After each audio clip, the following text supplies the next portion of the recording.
Hello and welcome everyone. সবাইকে আমার এই চ্যানেলে স্বাগতম জানাই। আজকে আমি তোমাদের দেখাবো গ্রামের মাটির উনানে কিভাবে আমরা মাটন রান্না করছি। ওটাই আজকে তোমাদের সামনে তুলে ধরবো। ফার্স্টে মশলাগুলোকে করে নিচ্ছি শিলনোড়াতে। তারপর আমরা মাংসটাকে ধুয়ে পরিষ্কার করে নেব। এখন আমাদের মাংস ধোয়ার পালা চলছে। একজন ধুচ্ছে, আরেকজন একটু দেখছে ময়লা টয়লা আছে নাকি, লোম আছে নাকি, ওটাই পরিষ্কার করে নিচ্ছি।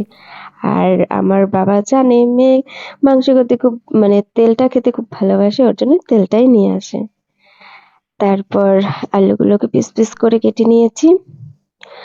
তারপর এবার সমস্ত মশলাগুলোকে দিয়ে তার সাথে একটু টক দই অ্যাড করে আমরা মাংসগুলোকে মেখে আধ ঘন্টার জন্য রেখে দেব। তারপর কমপ্লিট। তারপর জিরে আর তেজপাতা দিয়ে ফোড়ন দিয়ে আমরা মাংসগুলোকে দিয়ে দেব। তেলটা পরে দেব বলে আমরা মানে দেখাচ্ছি, ওটাকে তুলে নিচ্ছি এখানে, না তো তেলটা গলে যাবে। ঝোলের মধ্যে তেলটাকে দিতে হবে। তারপরে এই যে মাংসটাকে কষানো হচ্ছে। মাংসটা যত কষবে ততই মাংস খেতে ভালো লাগবে।